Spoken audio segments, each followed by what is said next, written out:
Top 5 Best presents Teacher overcomes phenomenal odds and risks her life for her school's principal. Before we begin, do us a favor by clicking that like button and subscribe to our channel for more real-life stories every day.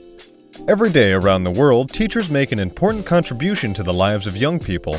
They serve to inspire, educate, and enrich the lives of their students with caring and supportive approaches to creating a better generation that will inherit the world of tomorrow.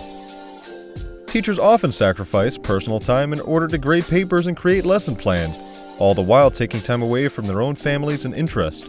But sometimes a teacher is able to give back in an even bigger way.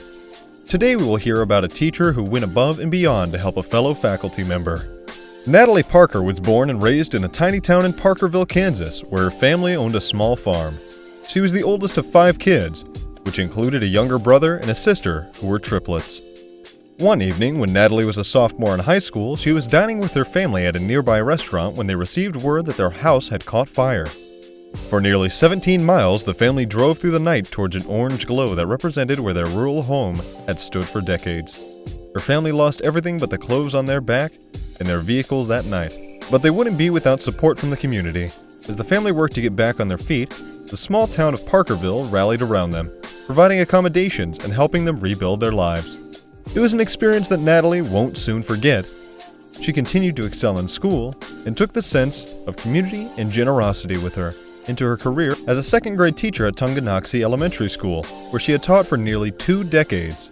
Several years ago, Natalie and some of her fellow faculty members began noticing that something was a little off with their longtime principal, Ty Powell. The once active and enthusiastic man was constantly tired and seemed absent during conversations. His skin began to yellow, and he was always so cold. Soon, he couldn't hold back the truth from his beloved staff any longer. Ty had been diagnosed with Alport syndrome, and he was deep into the throes of kidney failure. Alport syndrome causes progressive loss of kidney function, hearing loss, and abnormalities in the eyes. It is also genetic, a fact that Ty knew all too well, having lost his uncle to the disease and seeing his brother wait on a transplant list because of it. One evening, Ty's blood pressure became erratic, and he was rushed to the ER where doctors told him that his kidneys had failed for the last time. He would need a transplant in order to survive. With the severity of the issue fully realized, his wife Jessica demanded that doctors test her to establish whether she could be a suitable donor. Sadly, doctors determined that her kidneys wouldn't survive the transplant. This meant he would likely die on the donor list. Knowing the power of the community, Natalie began to coordinate an effort among the faculty. One by one, the staff was tested to determine the eligibility as donors. Soon enough, the results were in, and of the multiple people tested, Natalie was a perfect match. But there was a lot to consider, and a team of experts convened with her over the course of a full day at University of Kansas Hospital. Among the people who spoke with her was a pharmacist, financial consultant, nutritionist, a surgeon, a nephrologist, and even a social worker. The meetings were intense and designed to discourage her from jumping into the decision.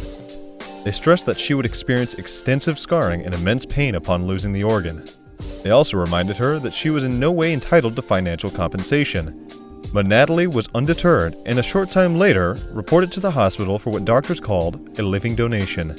This is an instance in which an otherwise healthy person elects to have an organ removed and given to someone else. As 2 teams of doctors worked on the procedure, Natalie and Ty's family waited in a nearby conference room praying for the best possible outcome. Soon, a doctor appeared to inform them that the operation had been an all-around success. Both of them would wake up soon and begin the gradual road to recovery. Today, both of them have returned to their positions at Tonganoxie Elementary and remain close friends. At any given moment in the United States, there are approximately 123,000 people awaiting transplants, and another person is added to the list every 12 minutes. Meanwhile, state health agencies continue to seek donors through public information programs and online registration. Sadly, there is still a massive shortage of organ donors, and an estimated 6,500 people die each day while awaiting transplants. Thank you for watching. Tap one of the 2 videos on the screen for another amazing story.